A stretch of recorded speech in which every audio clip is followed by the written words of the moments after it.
Hello everyone, welcome to our channel. ఈరోజు మేము Sunray రిసార్ట్స్కి వెళ్తున్నాము. చాలా ఇంప్రాంప్టుగా ఈ ట్రిప్ ప్లాన్ చేసుకున్నాము. జస్ట్ 2 hours బ్యాకే అందరం అనుకున్నాం అనమాట. ఇంట్లో ఉండి ఏం చేస్తాము, సర్లే ఎండగా ఉంటుందని చాలా రోజుల నుంచి ఇంట్లోనే ఉంటున్నాం కదా, ఈరోజు బయటకు వెళ్దాము, అందరూ కలిసి ఒక చోట ఎంజాయ్ చేసినట్టు ఉంటుంది అని చెప్పేసి ఇంకా ఈ రిసార్ట్స్కి వెళ్దాం అనుకున్నాం అనమాట. నేనైతే కనీసం లాక్కి కూడా ఏం ప్లాన్ చేసుకోలేదు. సో నా దగ్గర మైక్రోఫోన్ కూడా లేదు, అందుకే వాయిస్ ఓవర్ ఇస్తున్నాను ఇప్పుడు. కనీసం నా దగ్గర ఫోన్ కూడా లేదు. ఫోన్ కూడా ఇంకో కార్‌లో మర్చిపోయాను. సో, నా కార్‌లో ఇంకో వదిన ఫోన్ తీసుకొని అట్‌లీస్ట్ వీడియో షూట్ చేయగలను. And I am very glad that I at least had my sunglasses on because ఎండ నిజంగానే ఎక్కువుంది.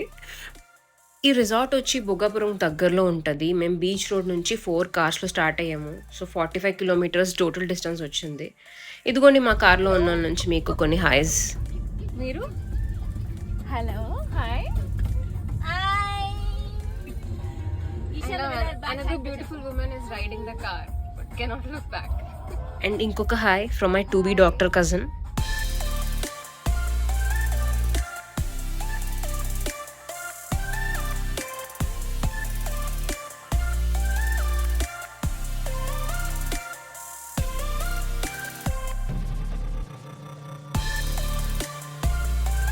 Luckily I had my sunglasses on. Phone లాగా సన్ గ్లాసెస్ కూడా మర్చిపోయానుంటే I don't know what I would have done.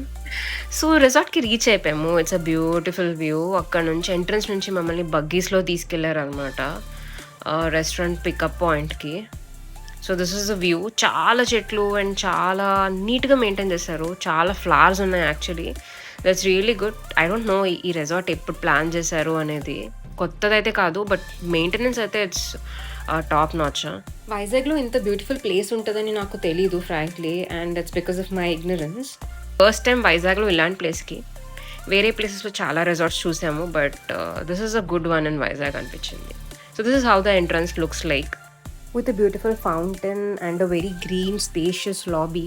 ఇక్కడ it's a very nice spot for taking good pictures.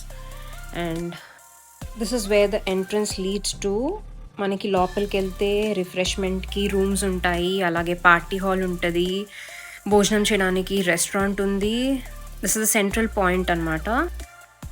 మేము reach అయ్యే టైంకి 1 అయిపోయింది. సో డైరెక్ట్గా వెళ్ళి రెస్టారెంట్లో లంచ్ చేసేసి ఇంకా నెక్స్ట్ యాక్టివిటీస్కి వెళ్ళామన్నమాట. We gather again at lobby for a family photo. ఒక్కటైతే తీసుకోవాల్సిందే, ఎందుకంటే తర్వాత ఎంజాయ్ చేసి ఇంకెవరు పట్టించుకోరు ఫోన్లో.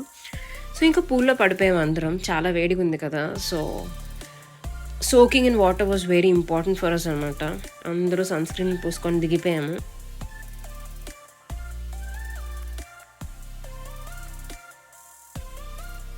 వేడిలో మగ్గిపోతున్న మామిడి పళ్ళని తీసుకుని నీళ్ళల్లో వేస్తే ఎలా ఉంటుందో అలా అనిపించింది అనమాట మాకు. So it was much needed. కొంతమందికి అయితే స్విమ్మింగ్ వచ్చు, కొంతమందికి స్విమ్మింగ్ రాదు, but nylon clothes are mandatory for every. So either మనం ఇంట్లోనే ప్యాక్ చేసుకొని తెచ్చుకోవాలి, otherwise you can buy them from the resort also అనమాట. సో మంచిగా ఎంజాయ్ చేస్తున్నారు అందరూ. కొంతమంది మాట్లాడుకుంటున్నారు, కొంతమంది వాటర్లో చిల్ అవుతున్నారు. ఇదిగోండి మా ఫ్యామిలీ మెంబర్స్ నుంచి మీకు కొన్ని హాయ్.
ఇంకా వాటర్‌లో ఉండి బాగా నానిపోయామనమాట. సరే అని చెప్పి ఇంకా డ్రెస్ చేంజ్ చేసుకొని మేము వేరే వ్యూ చూడ్డానికెళ్ళాము.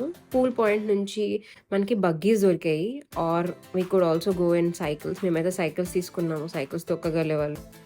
మేము చాలా రోజుల నుంచి ఫారెస్ట్ బేతింగ్ చేద్దాం అనుకుంటున్నాం అనమాట. But staying in Bengaluru makes it very difficult for us because Bengaluru is a concrete jungle and ఇలాంటి నేచర్‌కి దగ్గరగా ఉండే ప్లేసెస్‌కి వెళ్ళాలంటే we'll have to travel several 100 kilometres. But going to this resort has made it possible for us today. So forest bathing గురించి చెప్పాలంటే ఇది Japanese culture నుంచి వచ్చింది. దీన్ని జాపనీస్‌లో షిరినిన్ యొక్కు అంటారు. నేచర్‌కి క్లోజ్‌గా ఉండే ప్లేసెస్‌కి వెళ్ళి నేచర్‌తో ఒక డీప్ కనెక్షన్ బిల్డ్ చేయడం. ఇది నేచర్‌లో ఉన్న బ్యూటిఫుల్ ప్లేసెస్‌ని ఆస్వాదిస్తూ ఎంజాయ్ చేయడం అనమాట. దీనివల్ల మనకి సెవరల్ హెల్త్ బెనిఫిట్స్ ఉంటాయి. మన బాడీలో ఉండే కార్టిసోల్ హార్మోన్ తగ్గి, స్ట్రెస్ తగ్గి, హ్యాపీనెస్ అండ్ కంటెంట్‌మెంట్ పెరుగుతది. అట్ ద సేమ్ టైమ్ మన మైండ్ రిజ్యూవినేట్ అయ్యి, మనకి క్రియేటివిటీ లెవెల్స్ కూడా పెరుగుతాయండి. So this is a very simple trip అనమాట. For a healthy lifestyle మీరు కూడా మీ దగ్గర ఉన్న పార్క్స్‌కి వెళ్ళడానికి ట్రై చేయండి. There are also so many varieties of fishes. The orange fish most commonly found in our aquarium, and then this is another kind of fish. This is also beautiful but not very unique. Again, this is very special. ఇది ఏంటి they are like this aeroplanes అనమాట.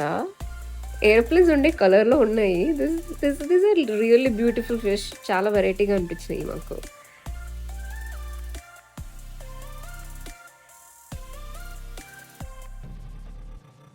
ఓహోహోహో! ఈ fish చూడండి ఎంత వెరైటీగా ఉందో. చపాతీలు వేసుకునే పెనం ఉంటది కదా! లేదంటే చాట్లుంటాయి కదా! ఇల్లు గడిచిన తర్వాత ఎత్తుతాం కదా! అలాగున్నాయి. These are called some grey fish. I don't remember the name. So these fish are very nice. చూడ్డానికి చాలా వెరైటీగా ఉన్నాయి. And they very lazy fish అనమాట. ఎప్పుడు చూసినా వాటర్‌లో కిందనే ఉన్నాయి కానీ పైకి రావట్లేదు. These are called stingrays. Yes. ఇవి చూడండి అసలు. వీటి మౌత్ అయితే సేమ్ క్రొకొడైల్ మౌత్‌లా ఉంది. ఈ ఫిష్‌ని అలిగేటర్ అంటారంట. మాకు తెలీదు. అక్కడ బోర్డ్ ఉంది, నేమ్ బోర్డ్. అది చూసి తెలుసుకున్నామనమాట. నెక్స్ట్ వెరైటీ వచ్చి బ్లాక్ కలర్ ఫిష్. చాలా వెరైటీగా ఉన్నాయి. పెద్ద పెద్ద మీసాలున్నాయి. And they seem to be really active. ఎక్కడ ఒక్క ప్లేస్‌లో అయితే లేవు. కొన్నైతే పాపం ఫిష్ చచ్చిపోయినాయి. మిగతాయి అయితే మాత్రం చాలా స్పీడ్‌గా వెళ్తున్నాయి. ఇది ఇంకొక లేజీ ఫిష్ అనమాట. No this is the actual aeroplane fish. And ఇక్కడ మన టర్టిల్స్ వచ్చేసినాయి. This is our next variety. ఇవైతే చాలా లాంగ్‌గా ఉన్నాయి. Very long fish and they very slow swimmers. దీంతో మా ట్రిప్ అయిపోయిందనమాట. అందరం స్నాక్స్ తినేసి బ్యాగ్స్ ప్యాక్ చేసేసుకొని బ్యాక్ టు హోమ్.